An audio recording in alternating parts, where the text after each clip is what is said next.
अच्छा, हम दूसरा फार्मूला है इसी सेम का जो हमने कहा कि इससे ऑलमोस्ट 40 से लेकर 50 एमसीक्यूज इसी फार्मूले से आ सकते हैं। अगर दूसरा फार्मूला आपको मुश्किल लग रहा है तो ये फार्मूला आप याद कर सकते हैं। डॉक्टर ने आपको प्रिस्क्राइब किया डिज़ायर डोज के 250 mg देना है और अवेलेबल आपके पास से 500 mg इन 5 ml उसकी डाइल्यूशन हुई है। ठीक है, तो आप इस तरह लिख सकते हैं कि जो डिज़ायर डोज से 250 mg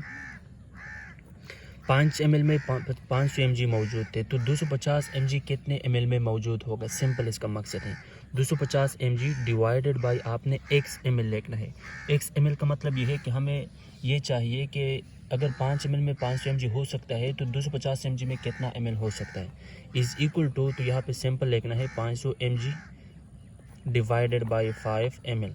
पेड़ से याद रखें 5 ml में 500 mg मौजूद थे, तो हमसे मांगा गया है कि अगर 250 mg दिया गया हो वो आप देंगे तो वो कितने ml में हो सकते हैं, यानी वो कितने ml आप देंगे। सिंपल है, आप क्रॉस मल्टीप्लिकेशन कर ले तो क्रॉस के साथ ये 500 x के साथ ज़रब होगा, x इंटू जो कि ml में यूनिट है मल्टीप्लाई बाई 500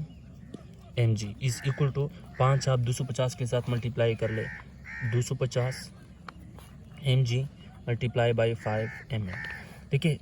पहले आप ये कर ले कि चूंकि ये वैल्यू हमने फाइंड आउट करना है तो आपने दोनों साइड को 500 mg पे डिवाइड करना है, ये वाली साइड भी और ये वाली साइड भी 500 mg पे डिवाइड करना है। देखिए ये 500 mg और ये 500 mg आपस में कैंसिल हो जाएंगे, यहाँ पे mg और यहाँ पे mg यूनिट कैंसिल हो जाएंगे। इसी के साथ साथ यहाँ पे ये एक सिफर है और ये एक सिफर कैंसिल हो गया, आपके पास 25 और 50 रह गया, तो 25 सेकंड 25 और 25 दुने 50, तो फिर रह गया आपके पास 5 डिवाइडेड बाई 2, तो x जो कि फाइंड आउट करना है इंटू ml में 5 डिवाइडेड बाई 2, तो आपने ये मल्टीप्लाई करना है सिंपल 2 एकम 2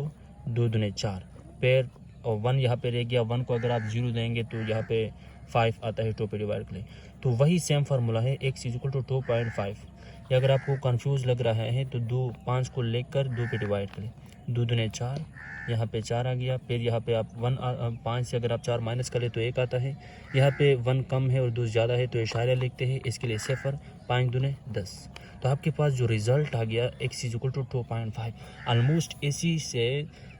मैंने आपको बार बार कह रहा हूँ क्योंकि ये मोस्ट इंपॉर्टेंट फार्मूला है और इंतहाई आसान है। फ़र्क सिर्फ इतना हो सकता है कि आपका जो डिज़ायर डोज है वो mg में दिया गया हो और जो अवेलेबल है वो ग्राम में दिया गया हो। ये सिंपल याद रखें कि जब भी आप किलोग्राम से ग्राम की तरफ जाते हैं या मिलीग्राम से ग्राम से मिलीग्राम की तरफ या मिलीग्राम से माइक्रोग्राम की तरफ या माइक्रोग्राम से नैनोग्राम की तरफ, देखिए 1 kg,